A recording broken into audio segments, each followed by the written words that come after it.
Buenos días a todos. Damos gracias a Dios por este privilegio que nos da de compartir juntos la palabra de Dios, de recibirla. Seguimos en adoración y la mejor adoración es estar atento a la voz de Dios. Siempre Dios nos manda a estar atentos a su palabra. Entonces seguimos con la serie La oración y el predicador. Hoy seguimos con la segunda parte porque estamos hablando acerca de la oración, muchas cosas, pero el compromiso en la oración privada. Ya hemos hablado de la oración privada, en qué consiste la oración privada, de estar en el secreto con Dios, pero vamos a continuar con ese compromiso de la oración privada. Hace 8 días hablamos del compromiso de la oración privada, la adoración. Hoy vamos a resaltar el compromiso de la oración privada, la confesión. La confesión. Son los 13 aspectos fundamentales que tiene la oración privada, que es la adoración, que es la confesión y que es la petición. Pues 8 días seguimos con la tercera parte, pero hoy es importante resaltar lo que es la confesión.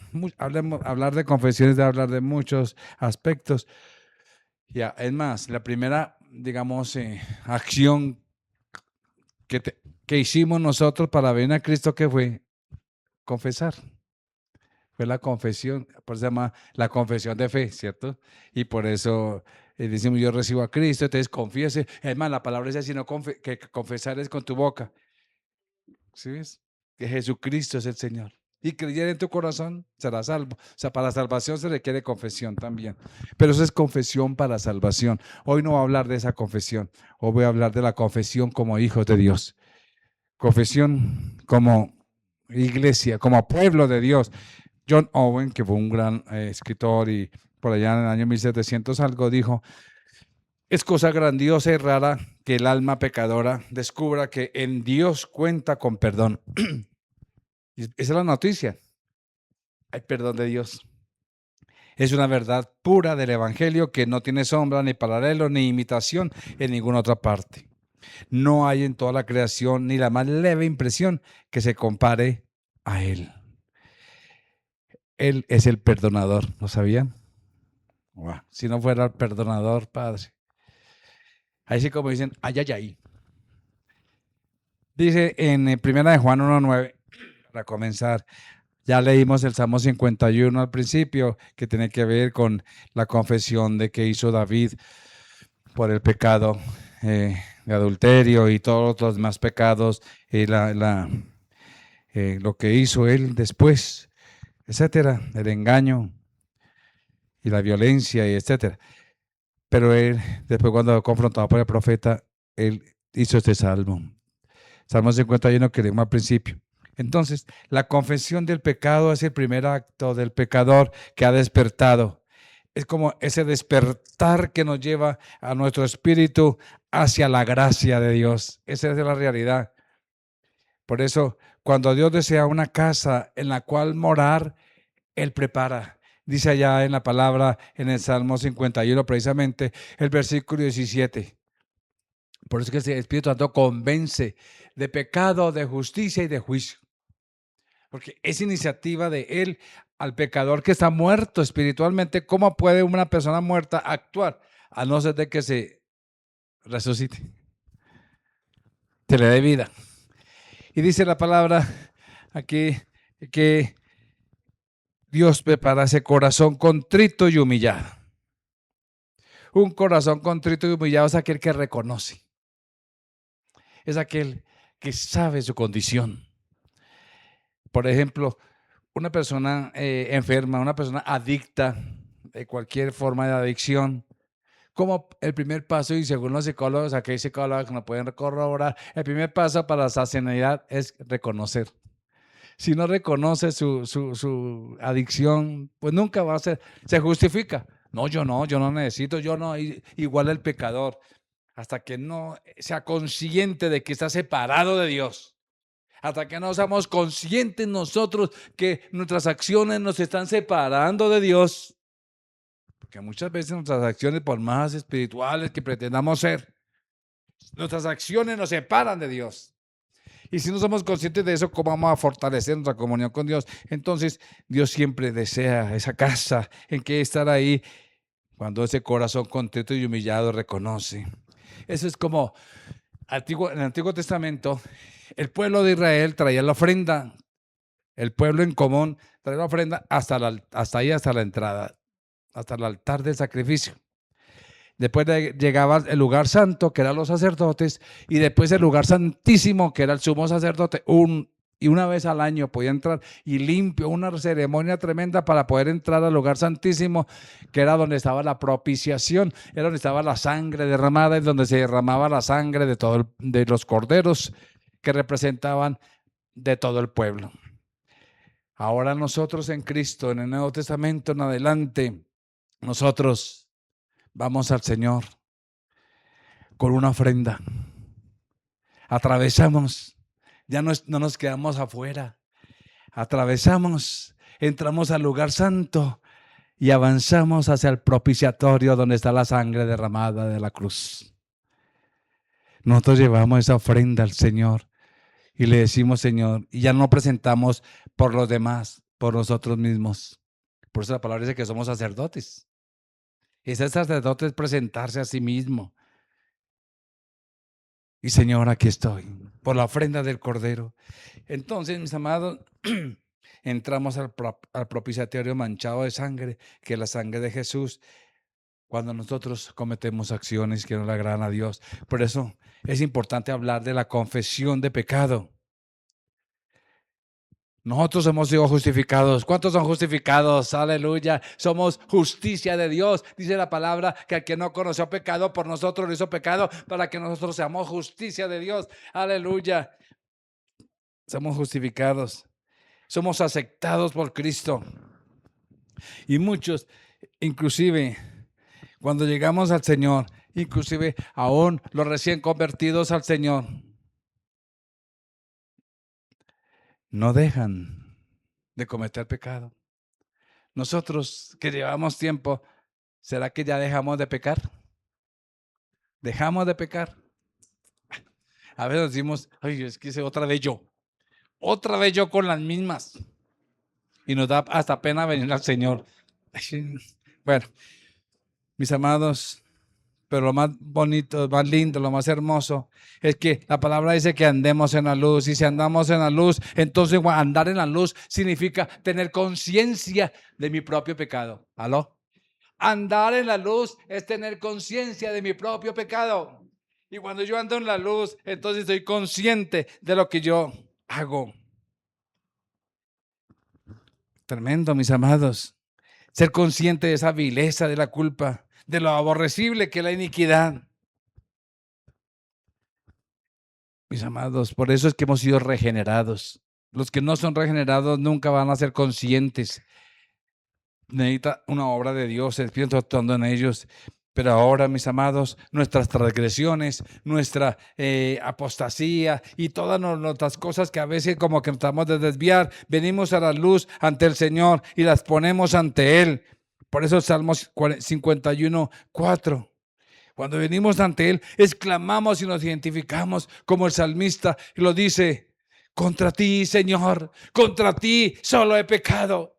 He hecho lo malo delante de tus ojos, para que sea reconocido justo en tu palabra y tenido por puro en tu juicio.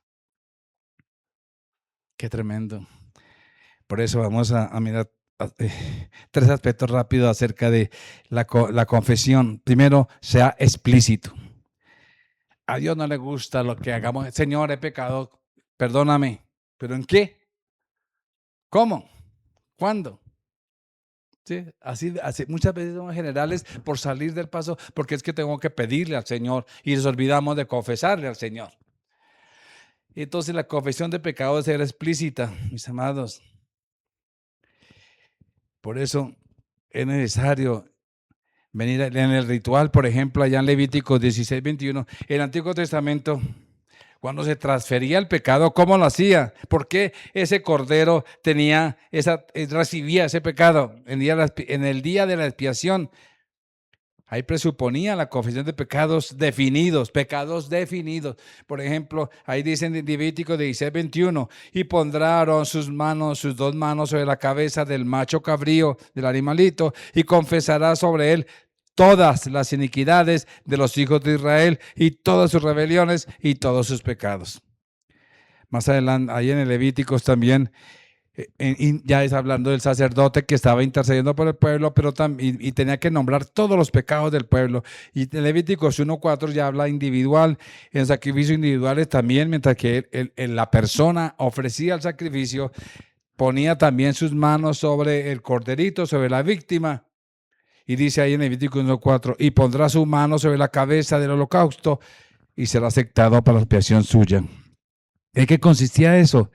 Es que digamos, iba a decir el parroquiano, perdón, la persona del pueblo ponía las manos sobre el corderito, sobre la víctima y decía así, más o menos. Esto es histórico. Me acerco a ti, oh Jehová, he pecado, y las manos ahí sobre el corderito. He hecho cosas perversas, me he rebelado, he cometido, y empezaba a nombrar pecado por pecado. Y los pecados en especiales, y eran mencionados. Y él continuaba, pero regreso en arrepentimiento. Se ha hecho eso para mi expiación. Y cuando terminaba, cogían el corderito al sacrificio. Ahí ya estaba llevando todo el pecado, por eso representa a Cristo. Igual allá cuando se confiesa, mire lo que pasó con la historia, usted la puede ver en Josué 7, con este hombre, Acán, que se rebeló y desobedeció y cogió lo que no podía coger, lo guardó por allá. Acán guardó lo que era el botín, parte del botín, y eso era maldición, y maldijo al pueblo, y el pueblo cayó en maldición por culpa de él. Pero ya cuando se descubrió todo, allá en el versículo 19 y 20 dice Josué, hijo mío, da gloria al Señor, y etcétera. Y dice, declárame ahora lo que has hecho. Eso es confesión. ¿Y qué confesó él? Y Acán respondió, verdaderamente, yo he pecado contra Jehová, el Dios de Israel, y así he hecho. Mira esa palabra tremenda. Y así. Mientras callé, dice que hasta que declaré mis pecados, amán, antes de nuevo este versículo en Salmo 32, mientras declarar es eso, es una confesión paso por paso, punto por punto. Ante Dios mucho más.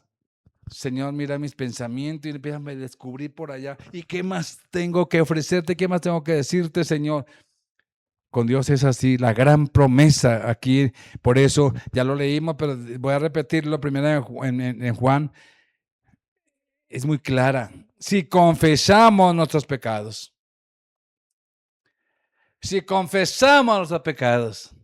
Dios sabe.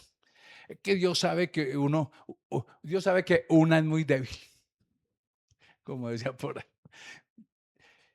Si confesamos nuestros pecados, Él es fiel para perdonar y limpiarnos de toda maldad. Un sabio y un anciano escritor dijo, el Hijo de Dios confesará pecados en particular. El cristiano que lo es solo de nombre, los confesará al por mayor. El Hijo de Dios lo va a confesar particular, pero el cristiano en general lo confiesa al por mayor. Reconocerá que es un pecador en general. Y pone ejemplo a David, mientras que David, por así decirlo, señalaba con su dedo la herida. Dice en Salmo 51:4, he hecho lo malo. No dice, he hecho mal. ¿Sí es la diferencia? He actuado mal. No, he hecho lo malo. Señala su culpa de sangre. Mis amados, cuando en medio de nuestros compromisos diarios, nuestra conciencia, porque dijimos la inconsciencia, andar en luz, testifica contra nosotros de que hemos pecado, debemos confesar inmediatamente nuestra culpa. Eso es clave.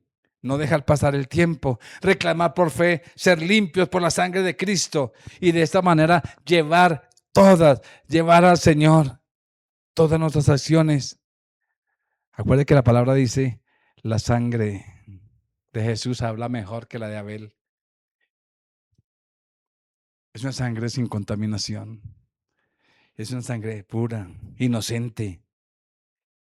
Entonces, mis amados, debemos reflexionar deliberadamente acerca del mal que hemos hecho. Y eso lo hacemos diario, lo hacemos continuo. Cuentas cortas con Dios, porque a veces pecamos y nos damos ahí como calladitos y calladitos. Y tal vez el pecado no sea muy grande para No es que estemos ocultando a nadie porque hicimos algo terrible, no, pero sí estamos ocultando a Dios. Calladitos. Mentí, pero nadie se dio cuenta. Sigo, pero calladitos. No, Dios espera de nosotros que consideremos nuestra condición. Porque cuando estamos ante la presencia de Dios, vamos a considerar lo pecaminoso que somos. ¿Sabe qué es lo más lindo? Estar en la presencia de Dios, que nos llega a una realidad. Que estamos ante una realidad. La realidad es que Él es santo y nosotros somos pecaminosos. Y por eso necesitamos de Él, de su limpieza, de su sangre. Y Él está dispuesto a ayudarnos en eso. Qué tremendo. Por eso a Dios no le impresiona. Por eso no temamos venir a Él tal y como somos, porque a Dios no le impresiona. Antes lo contrario, Él está esperando que hagamos eso. Mis amados, debemos apelar a la misericordia de Dios. Hemos pecado, sí. A veces nuestra naturaleza nos traiciona. Somos propensos. Pero debemos apelar con fe total a la misericordia de Dios para que no volvamos a caer en lo mismo. A medida que nuestro corazón se ablanda en la presencia de Dios, el recuerdo de pecados pasados que ya han sido reconocidos y perdonados, muchas veces vuelven. ¿No les ha pasado? Y usted está orando tranquilo, chévere, cuando de pronto se acuerda un pecado pasado y otra vez, ¡ay! Señor, perdóname, Padre, mi este pecado otra vez. ¿Por qué? Mis amados, porque Dios quiere limpiarnos cada vez más. Porque la naturaleza misma pareciera que se ensaña con nosotros. Y Dios espera que volvamos a su poderosa misericordia, a su gracia soberana. Aleluya. Porque recordemos algo. No estamos inclinados, y esto es importante, no estamos inclinados ante el juicio del que dio la ley. Ahora estamos inclinados ante un Padre, ante nuestro Padre Celestial, con quien nos hemos reconciliado por medio de Cristo. Usted no está inclinado ante aquel que no está inclinado ante aquel que dio la ley y el que maldito el que no cumpla la ley. A ese Dios soberano, al dador divino de la ley. Ahora estamos inclinados al que nos limpió, al Padre Celestial, que nos ha reconciliado con Él por medio de Cristo. Si entendemos la diferencia, es fundamental. Por eso el Señor siempre nos llama a ser frutos dignos de arrepentimiento. Frutos dignos de arrepentimiento, Mateo 3:8. Siempre es ese llamado en el Antiguo Testamento a través de Cristo. Siempre nuestra ofensa que hemos cometido debe ser seguida por un acto de arrepentimiento al Señor. ¿Qué significa? Que cuando yo soy confrontado en el trono del Señor y veo que Dios me muestra algo de mí, Él espera que yo empiece a cambiar en eso que me está mostrando. Y cuando yo lo confesé, cuando yo me arrepentí, cuando yo enfrento mi área al Señor, entonces mi acción siguiente es cambio. Porque si me arrepentí significa cambio de actitud al respecto de lo que yo estoy ofreciendo a Dios. Por eso, bajo la dirección del Espíritu Santo, con frecuencia nos sentiremos impulsados a orar como el salmista. Salmo 25:7, de los pecados de mi juventud, no te acuerdes. A veces el enemigo quiere meternos ahí al sentimiento de culpa y ligarnos ahí y mantenernos ahí. Pero cuando yo verdaderamente enfrento mis áreas del Señor, aunque venga el enemigo a hablarme del pasado, pero yo digo, Señor, tú ya me transformaste, me cambiaste y aquí voy adelante contigo. Y lo estoy demostrando con mis hechos, con la ayuda del Espíritu, con su gracia. Amén. Por eso la convicción de pecado impulsará a esa confesión con naturalidad. Pero si ignoramos, porque el Espíritu Santo nos habla, el Espíritu Santo te habla a tu conciencia y te dice qué es lo que está malo, qué es lo que está bien. Por eso lo más lindo de la relación con Dios es esa. No que alguien me diga, es que usted tiene que cambiar. ¿Y por qué? Pero cuando Dios me dice, tiene que cambiar, ahí sí, ahí. Sí, Señor, aquí estoy. Sí es la diferencia. Por eso yo no puedo decirle a alguien, usted cambie. Yo no soy nadie para decirle a alguien, cambien esto, porque yo no sé lo más allá del corazón, cambio Dios sí. Y por eso es importante sentir esos impulsos del Espíritu que nos ayuda a cambiar, porque Él pone esa convicción, pero esa convicción entristece. Segundo punto es sométase al Consolador. Sometámonos al Señor. Por eso dijimos primero que sea explícito, ahora sométase al Señor. Es de primordial importancia que todos los ejercicios que hacemos allá en el secreto con Dios, en el cuarto del secreto o el lugar secreto, nos sometamos a esa influencia bendita, esa influencia poderosa del Espíritu Santo, del Consolador, que nos capacita para orar y ser aceptados ante Dios. Qué lindo es tener al Espíritu Santo. Qué privilegio. Lo más lindo para una persona es la presencia de Dios en su vida. Tú la procuras, tú la tienes. Esa es la realidad de nuestra realidad con Dios. Es la realidad del verdadero cristianismo. La presencia de Dios en nuestras vidas. Ahí está la diferencia. ¿Sí? ¿Cómo así? El Santo, el Espíritu Santo, o sea, si entendemos, es el Espíritu de santidad. La santidad de nosotros. Sí, pero estamos hablando de confesión. Es que cuando tenemos la presencia del Espíritu ante nosotros, no significa que somos perfectos, significa que Él nos guía, nos sostiene y nos lleva. Por eso el Espíritu Santo viene y nos convence, y la conciencia viene hacia nosotros y nos habla, porque está con nosotros. Si no estuviera con nosotros, no tendríamos conciencia de pecado. Estaríamos como el mundo. Qué lindo el Señor. Bueno, por eso... bueno, otro, voy a nombrar a otro aquí de 1733. Él tuvo una experiencia y estudiar y escribió: esta mañana tuve un despertar en oración y me sentí fortalecido para esperar en el Señor. Al principio de mi oración discerní un entusiasmo por afirmar que Dios en Cristo es la fuente de mi vida. O sea, estaba entusiasmado, la fuerza de mi vida, Él es el gozo de mi vida y que no tenía ninguna vida que mereciera ese nombre, al menos que fuera mi vida propia. Pero reflexionando en eso, me encontré con mi propio pecado. Me encontré con mi vileza y corrupción y empecé a admitir mi impiedad. Pero por el momento, la dulzura de mi estado de ánimo me falló y pasó.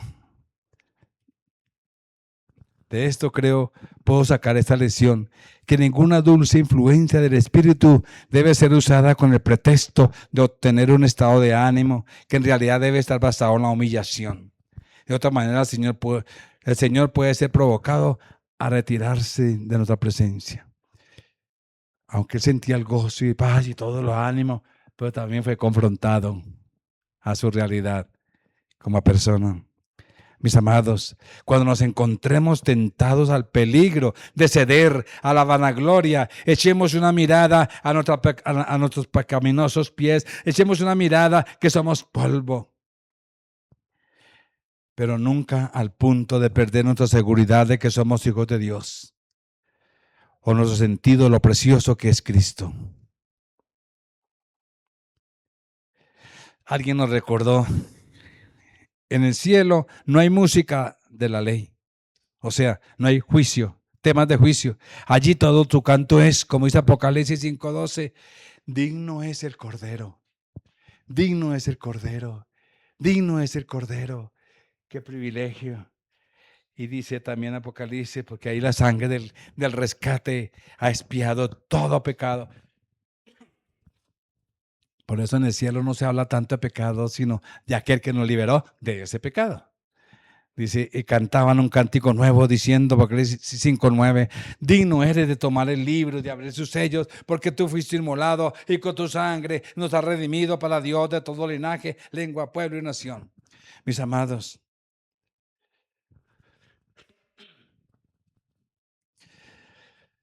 En el Antiguo Testamento, en el Antiguo, la iglesia primitiva, los antiguos creyentes de tiempos pasados siempre observaban, recibían y estaban agradecidos cuando recibían poder para mostrar un dolor bondadoso, condenando el pecado. Ellos cuando se sentían que algo estaba mal, ellos agradecían al Señor. Ellos en otras ocasiones lamentaban lo apagado que estaban, pero nunca dejaron de orar, pero nunca dejaron de entregar su vida al Señor en oración. Muchas veces y muchos cristianos trataron de apagar sus vidas y aún fueron confrontados a su propio pecado. Pero ellos encontraron en el trono de gracia a aquel que nunca dejaría, aquel que nunca los dejaría ni los abandonaría. Mis amados, aquellos que estaban ante el trono de gracia, inclusive aquellos guerreros generales de Dios que llaman hoy en día, aquellos guerreros del Señor exitosos que estaban ante el trono de gracia, ellos habían decidido que nunca dejarían de enumerar y confesar sus pecados hasta que su corazón se derritiera arrepentido y con dolor potente. Ese era uno de los secretos o uno de los secretos de la victoria de aquellos grandes hombres de fe que escuchamos en toda la historia. Miremos el caso de David en Salmo 32. Cuando pecó, no permitió que su vida espiritual se apagara por no confesar adecuadamente su pecado.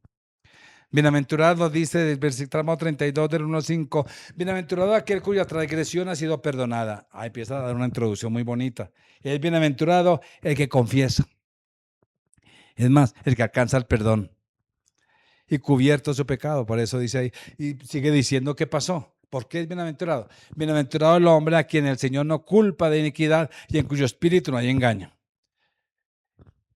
Él escribió este salmo después del Salmo 51, aunque está el número, pero ¿por qué? Eso lo escribió después de que allá fue perdonado, levantado y de salido de esa disciplina tan brava.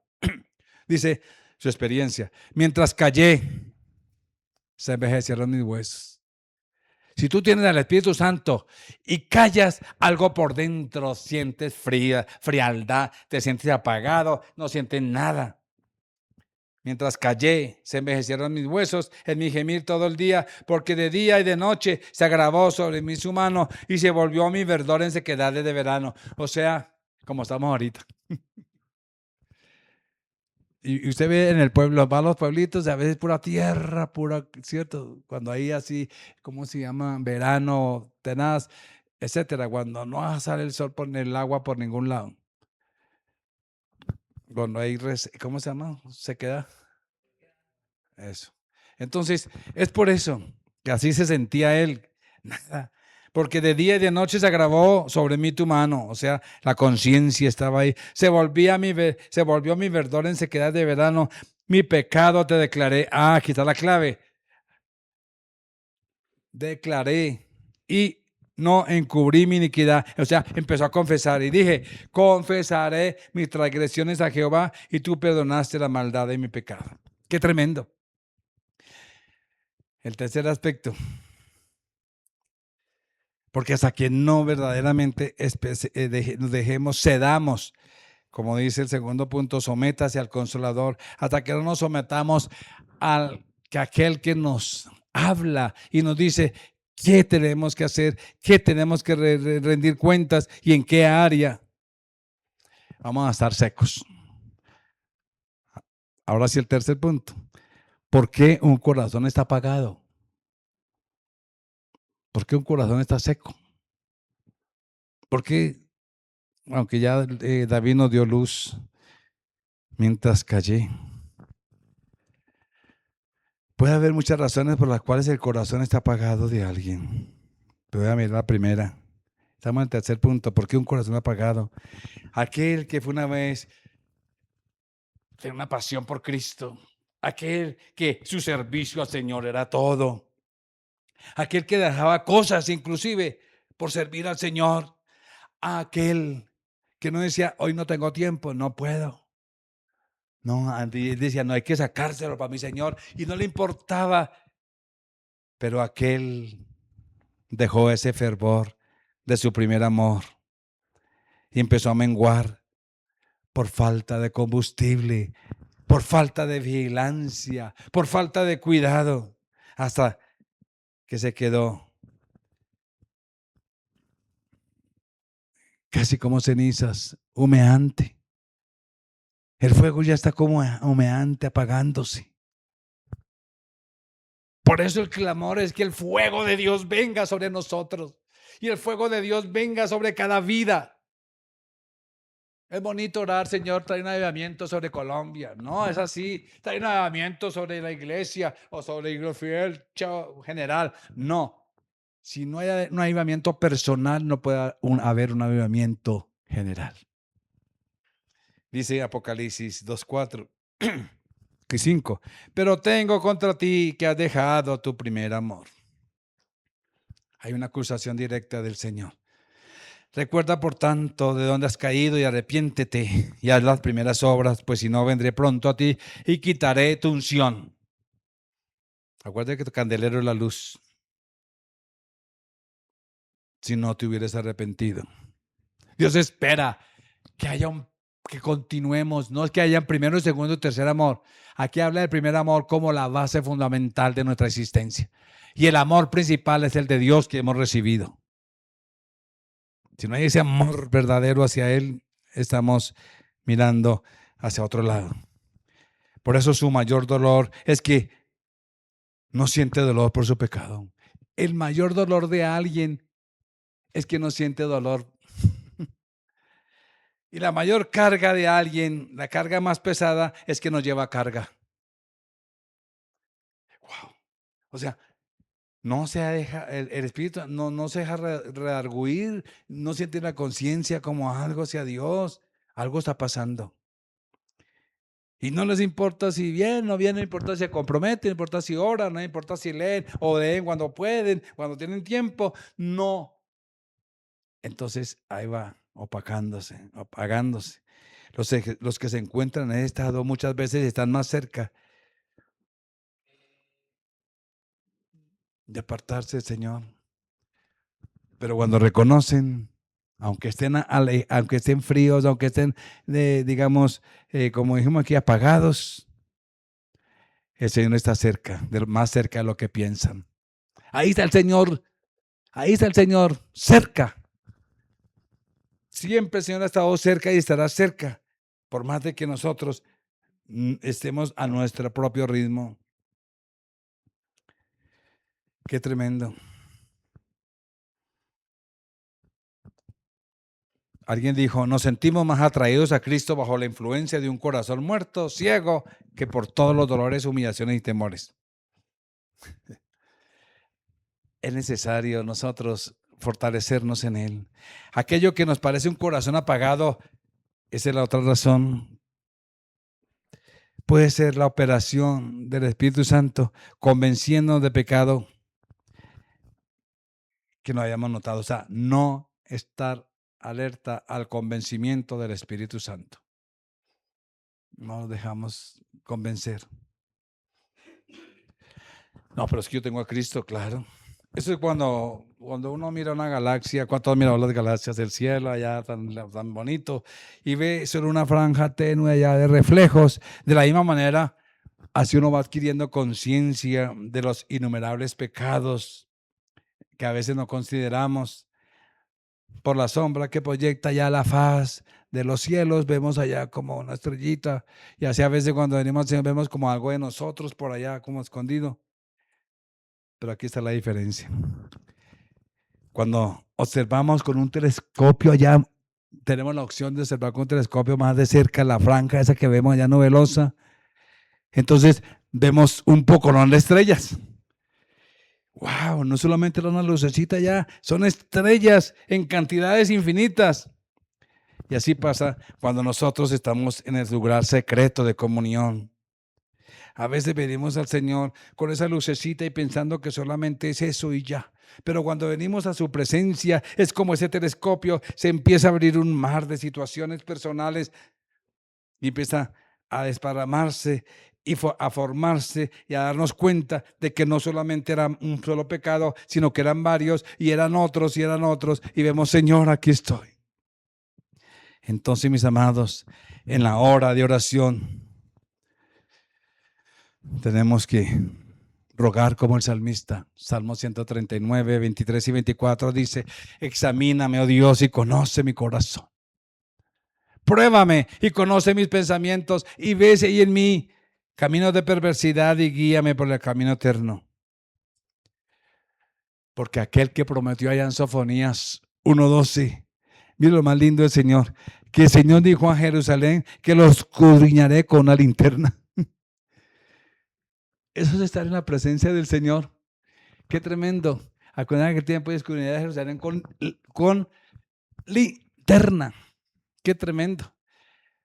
Cuando estamos en la presencia de Dios, la mejor manera de confrontarnos en la realidad con Dios.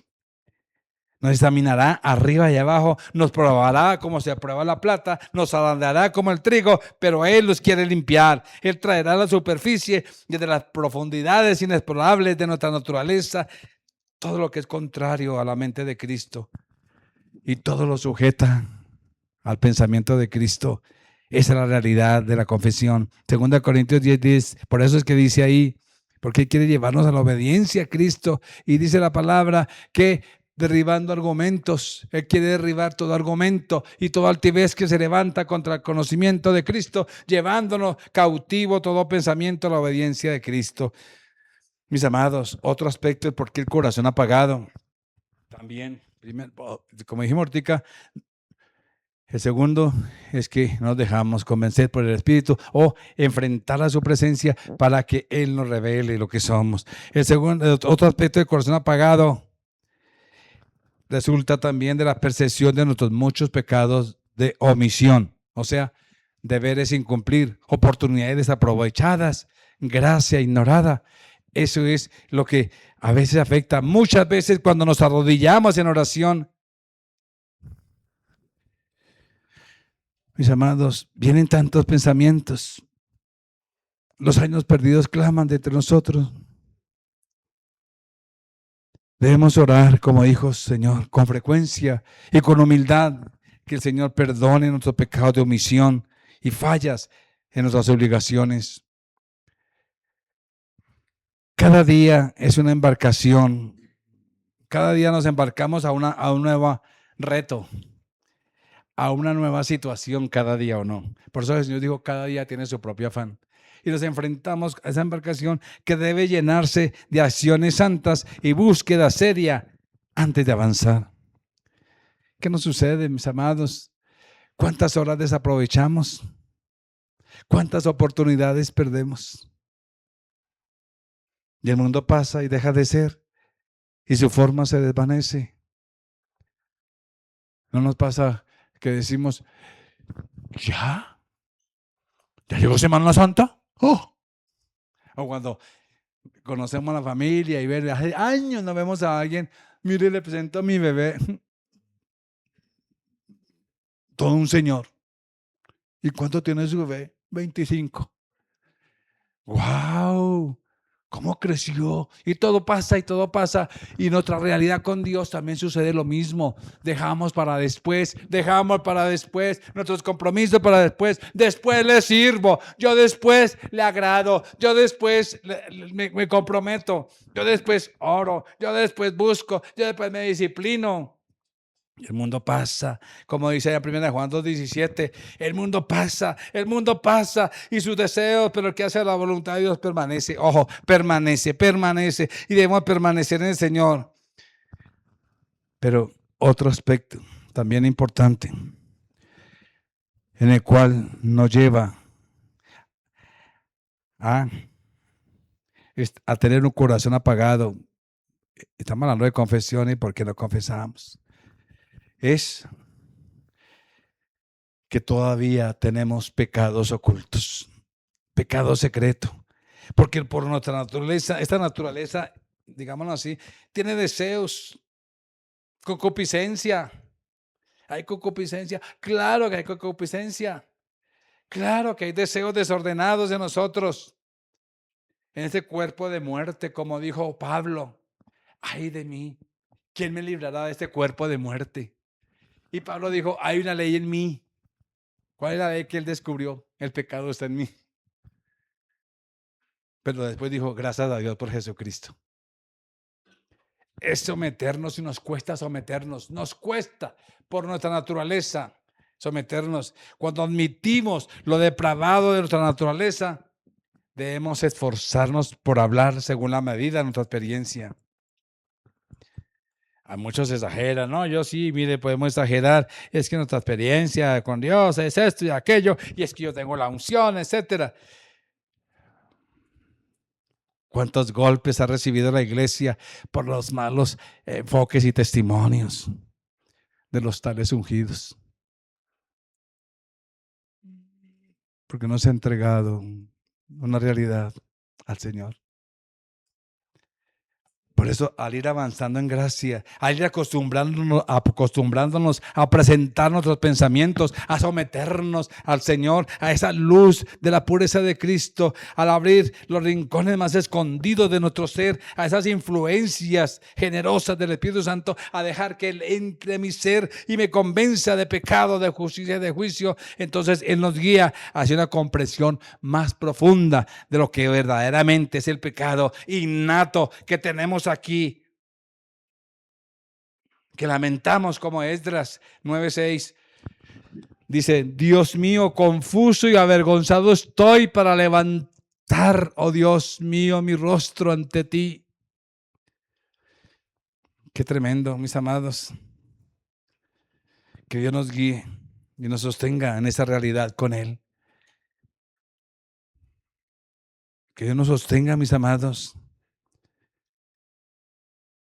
A veces nos sentimos en lugares tempestuosos y profundos, en situaciones, pero es que Dios nos quiere formar, Dios nos quiere enseñar, Dios nos quiere corregir, Dios nos quiere guiar, Dios nos quiere enfocar a la manera de Él, no la mía. La mía es pecaminosa, la de Él es santa, y Él nos quiere llevar por ese camino. Pero nos resistimos porque esta naturaleza no nos deja. Es necesario que nos atrevamos a confesar, a ser dirigidos por el Espíritu Santo, a tener la verdadera experiencia de convicción con Dios. La experiencia con Dios no es algo externo. Eso no es experiencia.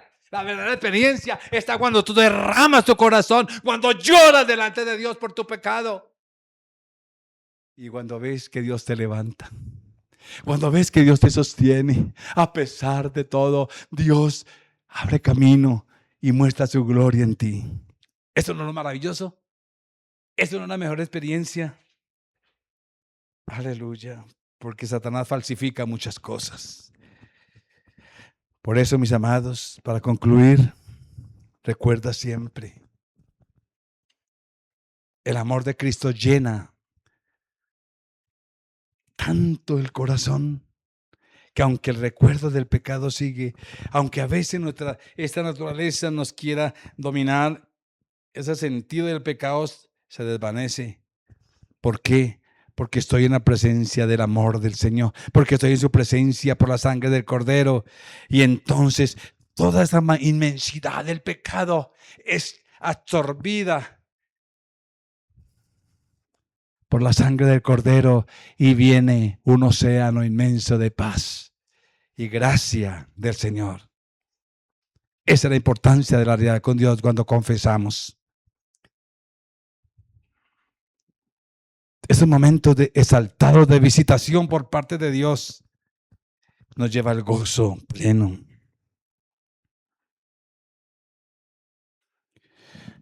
Que Dios nos ayude, mis amados, a confesar y a entender la importancia de la confesión continua con Dios. Eso es una vida de oración. Oremos. Padre, tú sí que nos conoces. Nos conoces más aún que nosotros mismos. Más que nuestros cónyuges, que nuestros padres, que nuestros hijos. Tú sí que nos conoces, Señor. Y tú conoces nuestras justificaciones, autojustificaciones, argumentos. Pero ante ti no podemos tener ningún argumento, porque nos conoces.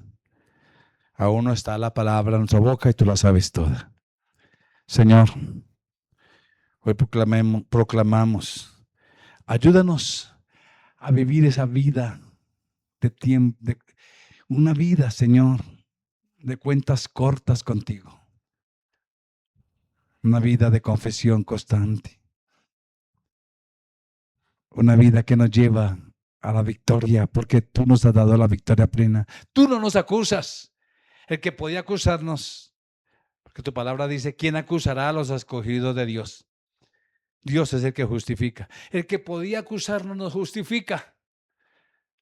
Por eso, Señor, ya no tenemos vergüenza ante ti de reconocer nuestros pecados, nuestras maldades y todo lo que no te agrada.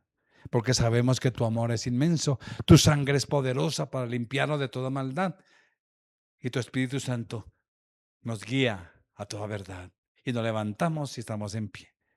Gracias por ayudarnos a fortalecernos en esa vida de comunión contigo. En Cristo Jesús. Amén. Que el Señor continúe bendiciéndoles. Tengan una semana plena de victoria en Cristo.